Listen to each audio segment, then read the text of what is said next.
I came and asked her, why do other kids have a mother and a father, and we're just living alone?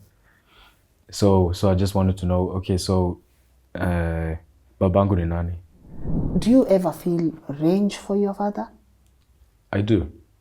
I feel like it's something that should never have happened. But at the same time, if it didn't happen, I would not be here. Okay. So it's a dilemma. It's something I can't really fathom or put my head around. Yeah. My mother is a very hardworking woman, very much. I have learned that from her, that in life you have to work hard, and to get what you want, Yes. you have to do the work. You have to put in the work. You have to put in the work.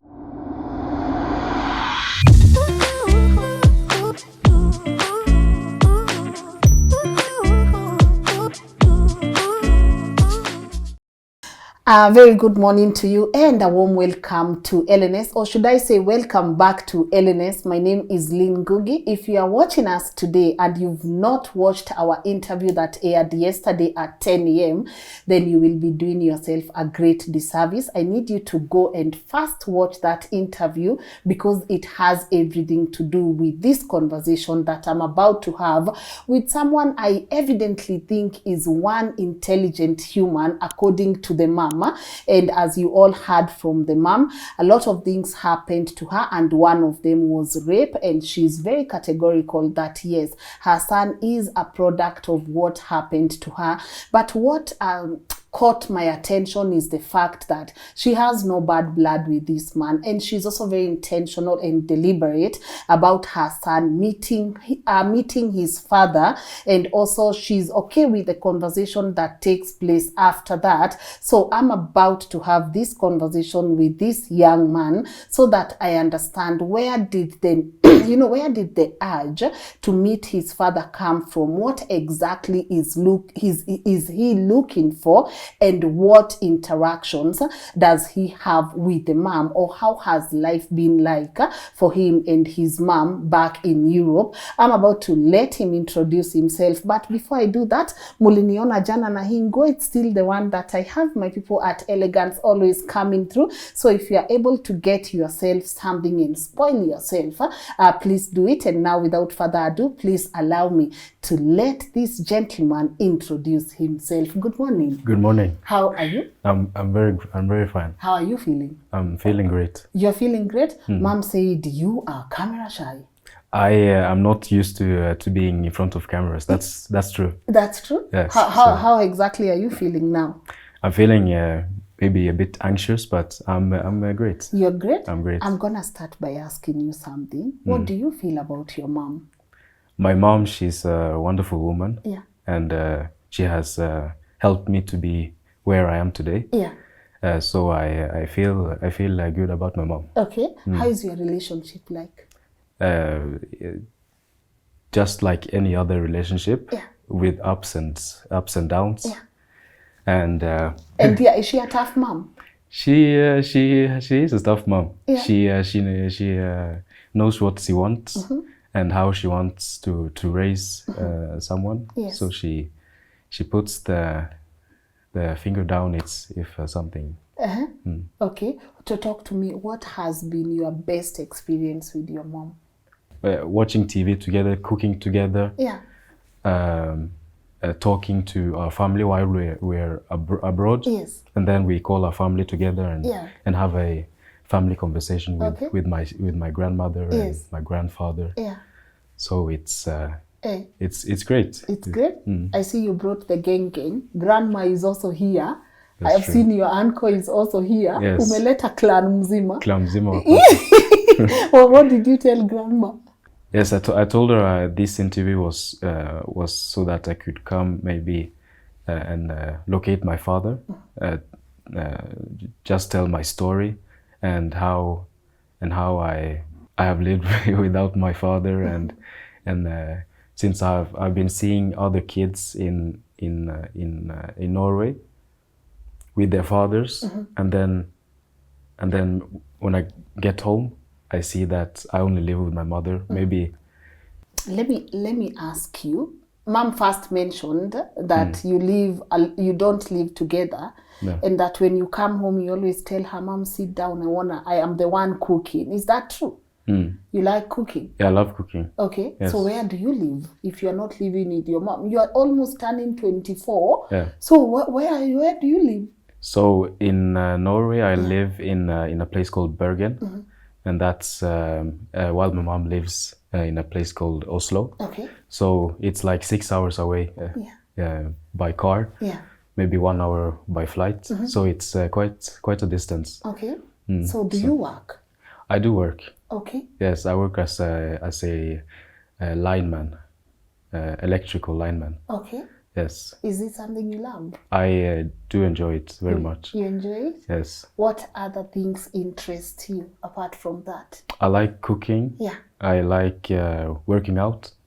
I also like hanging out with friends. Yes. And watching movies, stuff like that. Music? Music, Really? I do enjoy music. Yeah. Okay. Hip hop, hizi zenyu gala zinaitwa aje? No, rock. There's Afro pop. Yeah. What's your best type of music? So I like to call myself basic. Yes. So I just listen to the top musics, Yes. the top lists. Yeah. But I also like R&B. Yeah. Artists like Jay-Z or even Nicki Minaj. Oh, come on. So You don't listen to J. Cole? I haven't found myself listening too much to African music. No, J. Cole is not from Africa. He's like Jay-Z. Oh. Yeah. J. Cole. Oh yeah, of course. Yeah. You listen? I do listen. Kendrick Lamar? Kendrick Lamar. Yeah. Kanye West. Yes. Yeah. Can I ask you something? Yeah. Between Kanye West and Jay-Z, who are you going for? I have listened to Jay-Z, Kanye West more than Jay-Z. Yeah. But I do think that Jay-Z has better. No way. Better music. No way. No way. No way. It's Kanye. No way. No way. No. It's Kanye. He is the one. But anyways, I respect your opinion, but I'm still going with Kanye West. Yes. Yes. So, we've established you love music. What other things like you love cooking? Favorite food? Pizza. Jesus, how now? How? Pizza is great. You can put Githeri na waru na Githeri uko na Norway. waru. Why are you eating pizza in Norway? Like Githeri na waru. Like, do you ever pack food from home when you're going to Norway? We do. Sometimes we bring chapati. Yeah. Because in Norway they don't cook Unga yao ni chapati. mbaya. Yeah, unga yao ni baya. Thanks. And also Githeri. Yeah. The Githeri they don't cook like traditional African food up there, of course. Yes. So mostly we carry chapati, and if we want to make Githeri, we have to make it ourselves. Okay. I wanna go to the conversation about your dad. Yes. Let me ask you, what has your mom told you about your father? She hasn't told me much because she doesn't know much herself, because of the situation or the incident that happened. The small things that I know is maybe that his tribe. Yes. What's his tribe? He's Kisi. He's Kisi. Yes. What else do you know? That's it. Mainly that's it. Okay. Yes. So and maybe that his name is George. But yeah. Okay. So let me ask, at what age did you have this conversation with mom? We've had it many times through the years. But last time, and I think it was last year, I asked her, "Are you really sure that you don't know anything more?" Because ever since I was little, I've always wanted to know extended family. Since I have a huge family at my mom's side. She has 12 siblings, and all of them has kids. So I have many cousins, and so mafikiro zangu yani what if I have so many siblings or cousins, aunties, uncles in the extended family at my father's side. So that's yeah. So many people, many young kids, when they are growing up with their single mom, they are very scared of asking them about the father. I don't even think that's a conversation anyone is always prepared for. What made you want to start this conversation with your mom, and how did she take it the moment you came out clearly wanting to know your father? I think the first conversation I remember, maybe that was when we had moved to Norway. I came and asked her, why do other kids have a mother and a father, and we're just living alone? So I just wanted to know, okay, so babangu ni nani? And then, because I didn't, and then she told me the incident and what happened, because I never knew ever. I think I was maybe 10 or maybe 8 years old. I didn't understand at the time what the incident meant, but as I came to grow up, I understood that it's, of course, a bad thing, and but I was still very much interested, since I'm very interested in history and genetics, DNA. I'm very interested in that, but I would like to know my extended family. You've just mentioned something important. The more you came to understand the incident, the more you realized what had happened to your mom was a bad thing, right? So that makes your dad what? A bad person. He's a bad person. Right? Yes. So many people would ask, why do you want to give a bad person a chance? Because don't you want to, do you ever feel revenge for your father? I do. I feel like it's something that should never have happened. But at the same time, if it didn't happen, I would not be here. Okay. So it's a dilemma. It's something I can't really fathom or put my head around. Yeah. So so these questions, I do ask these questions myself daily. But what I would like to know is just my extended family, and perhaps not my father, since he did a bad thing, and but my blood is still with the extended family. So I'm very much a family person. So that's actually the reason. You are a family person. Very much. Okay. And you said maybe you do not want to associate mainly with your dad, but his people. Is there a gap you feel that maybe if dad was here, this would have been different? You know, there's always something, a small thing. Maybe you feel you're different than other kids, or maybe you feel you're different than the family. Like I might feel like I have some different, what's it called? Some different Characters? traits, characters than my family at my mother's side. Maybe those traits are at my Dad's side. So that's why I would like to know those things. And Okay. Imam spoke about the skin color, the Yes. tone that you you would ask her questions like, Mom, why am I dark? Why are you light and stuff? What made you start questioning, and was it coming from a place of low self-esteem? perhaps at that time, it is true, my mom is much lighter than I am. Yeah. But I've come to love my skin color, and there's nothing wrong with being black. Even if at school in Norway, I was the only black kid. Even in the whole municipality where we were living, it was only me and my mother, and maybe two others who were black. So of course I asked myself these questions: why am I so dark? And Yes. even if I have lived in Kenya for some years and had learned that being dark is normal, of course many people are dark. Yeah. But I asked myself these questions in Norway since that and that. Okay. Since. All right. So given that mom is mom, and obviously you say you felt a gap, who has been able to fill that gap for you as a father figure, and what conversations can you not have with mom? There's a friend of mine. Yeah. When I moved to Norway, second grade, I made a friend, Yeah.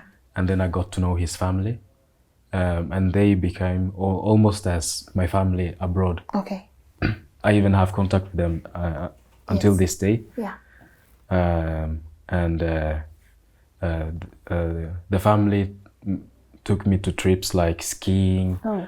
ice skating, Yes. cinemas. So it was nice to see how a Norwegian family lived, and he became almost as a father figure to me, Okay. the dad to my friend. Yes. I do feel comfortable. My mom and I are very much like close friends, I would say. Yes. We talk about anything with each other. Yeah. But of course, there's some things you don't tell everyone, or Yes. you have Specific people. yeah, specific people for that, specific people for that. Yes. So it's not really a big thing, which I don't tell my mom, Yeah. but yeah. Okay. How has life been like for you growing up in Norway? It has been great. I have lived there since I was 7 years. Yes. So I feel like I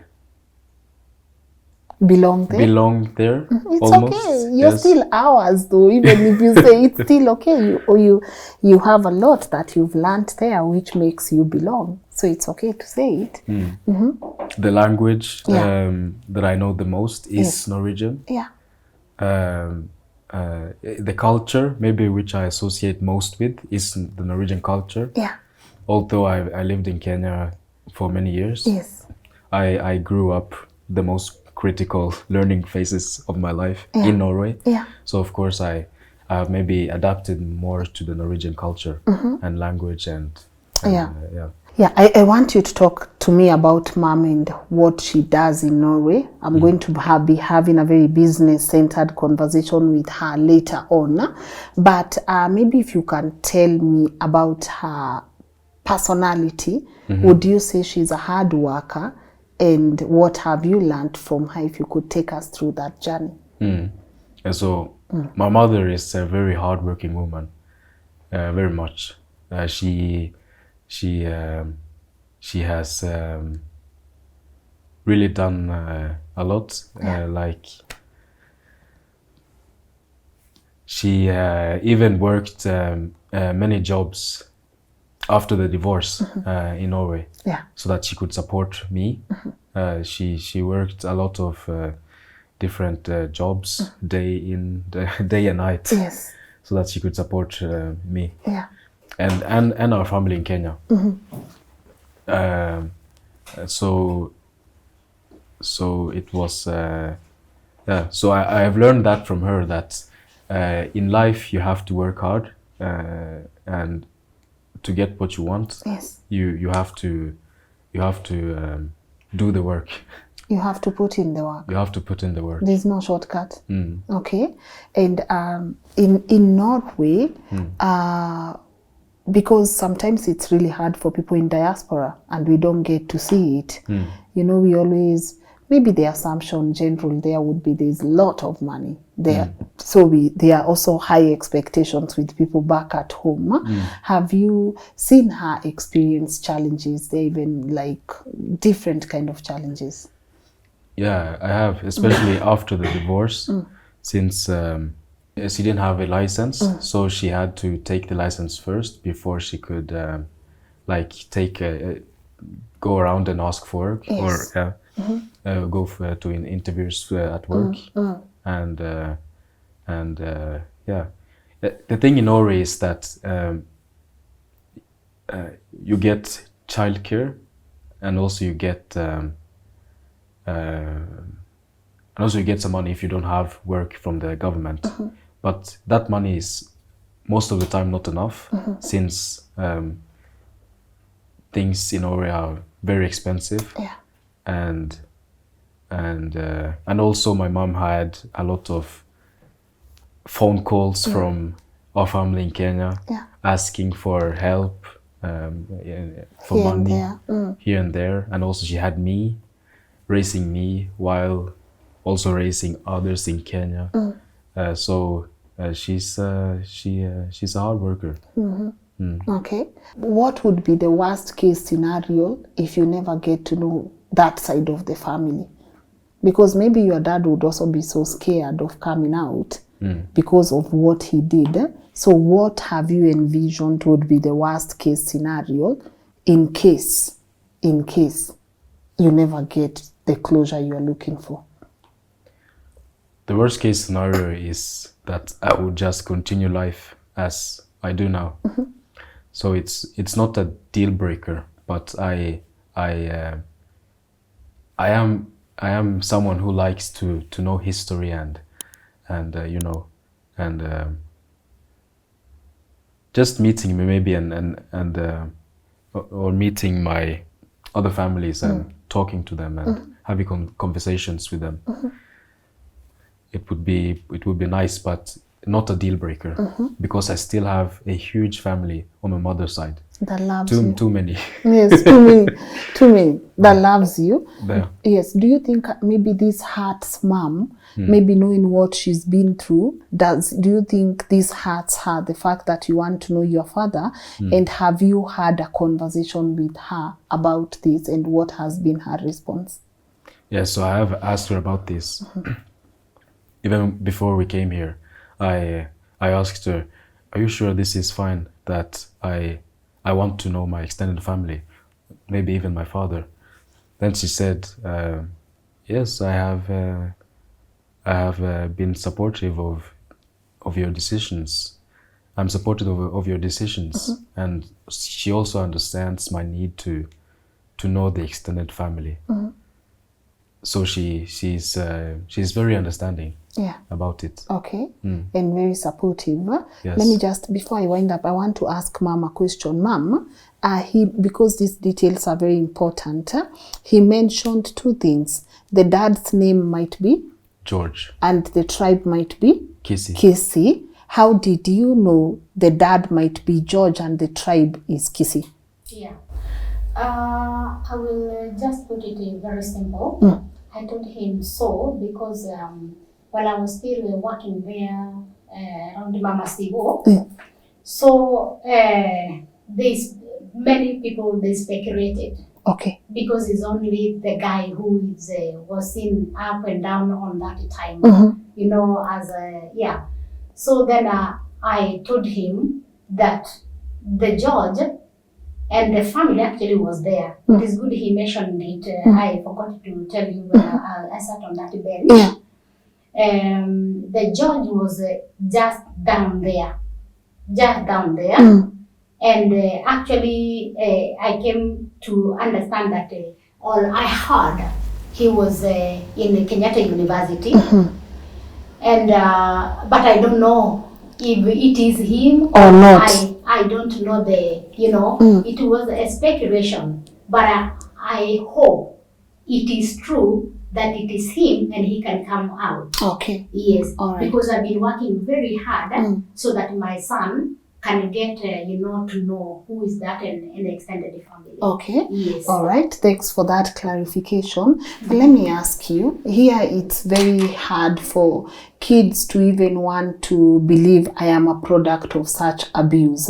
You are here even showing your face, which means even a lot of people now will know this part about you. What do you feel about it?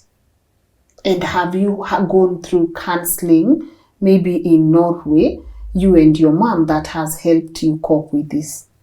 We are strong-minded people, and we counsel each other a lot, talk to each other a lot.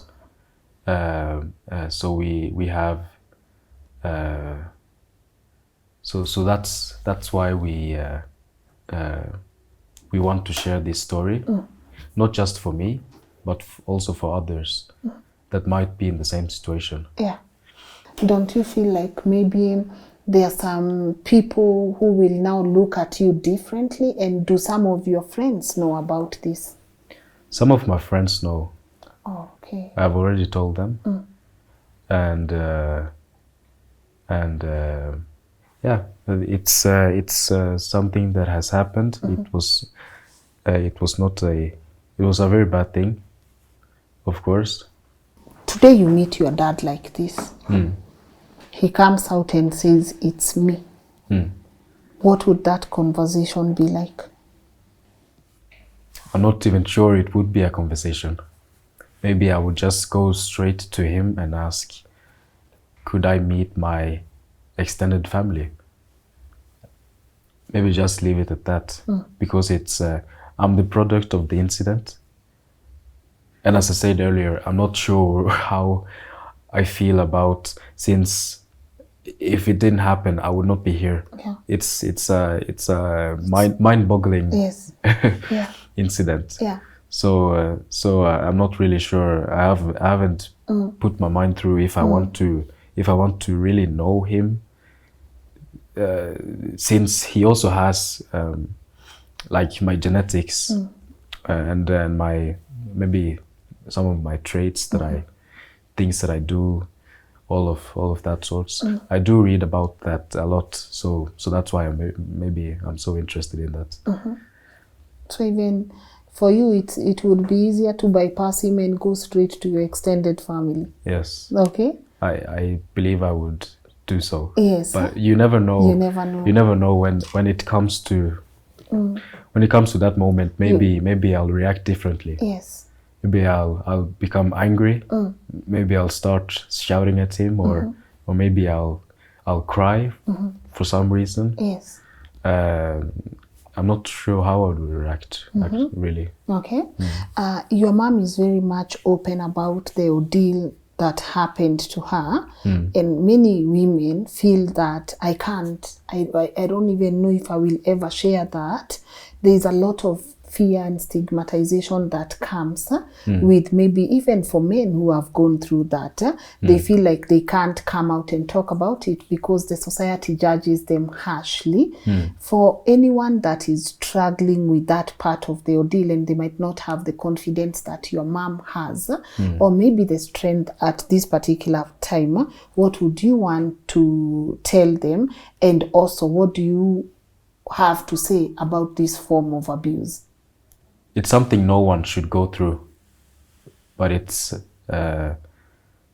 happens unfortunately all the time, a lot of times. And what I would like to say is, maybe those who have passed through it, to go through counseling. I have a very strong mother who has guided me through the questions I've had about all of this. So we talk very freely, and I think that's important, to talk freely and not be ashamed about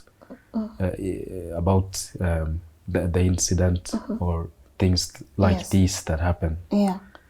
And also I think it's very important for your mom to understand it was never her fault in the first place. Of course. Yeah. Yeah.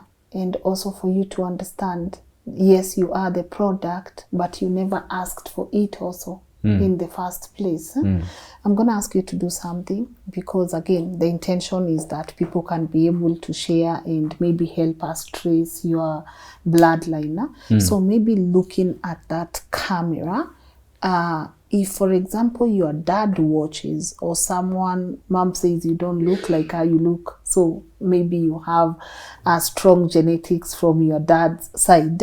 So maybe looking at that camera, what appeal would you want to make? If there's someone out there who maybe sees some traits in them that might resemble mine, maybe facial, the way I talk, come find me. Yes. Do we still use the same contact details that mom gave, or do you have a personal email that you would want to give out just in case someone wants to reach you and they're scared of mom? So if you're scared of my mother, which you shouldn't be, you can contact me at my email. Yes. Which is David_Kimani99 @hotmail.no. Thank you for coming. Maybe before I wind up, why was it important for you to come out, apart from you wanting to find your dad? I know that's the main reason, but why was this conversation important for you? It was important for me because I know other people also don't know their families. Maybe not because of an incident like mine, but because of maybe other incidents. Um, so, uh, so I would just like to be here and uh, and be A voice? be a voice for them, maybe. It's okay, let's wind this thing up already. David, thank you so much Yes. for coming, and I really do wish you all the best. I hope the closure that you are looking for comes your way. Thank I you. hope you get the answers you are looking for, and I hope by the time that point comes, when you're getting maybe to meet your dad and his family, I hope God gives you the strength to be able to go there. Thank you. Cindy, what would you want to tell mom? She's there. Yes. Yes, it's very nice of you to give me, since you're the one who contacted Lynn and gave me this opportunity to find my father or the extended family. So thank you for that, and also thank you for being a very strong woman and being there for me when I needed it. Yes, her message is on the episode. She did say something to you, so I hope you can listen in. And I'm really wishing you well, David. I know you can't wait to get out of here, so we might as well do it right now, right? Thank you guys so much for tuning in. So if anyone can be able to give us just a hint, and all the details, the dates will also be pinned on the comment section. The location is Kasarani, but people, I hope you get to see how hard this is. We do things and they have a lifetime effect on innocent souls. You do this to someone and they have to spend a lifetime explaining themselves to their kids. You have kids who will spend another lifetime looking for you. So I hope if you are watching this and you have done things that will make it hard for other people to move forward in their life, not like necessarily hard, but I think we all deserve answers, and some questions have very hard answers. And also to anyone, I won't say a victim, but a survivor of this form of abuse, thank you for watching, and I hope you get a bit of strength here and there to help you navigate life. May God's grace be upon you, and I'm sending you so much love and light. So right now the assumption is the guy's name is George, the tribe is Kisi. So if you are able maybe to help put 1 + 1 together, if again there are some similarities in David that you think this could be from our family, reach out. The contact details are right here. That is his email.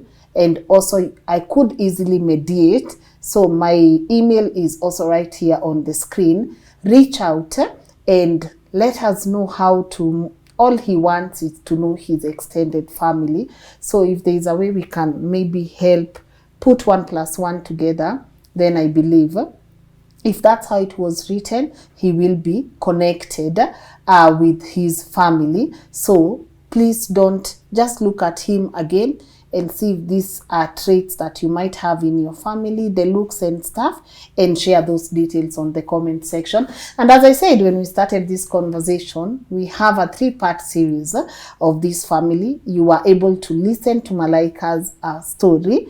You were able to briefly meet the son, and also tomorrow at 10 a.m. we air the final episode Inspire Global, and we get to understand about her journey in Norway, the divorce, picking herself up and where she is right now, and what are some of the mistakes that people in diaspora need to stop, and how do we navigate that. So thank you so much for watching.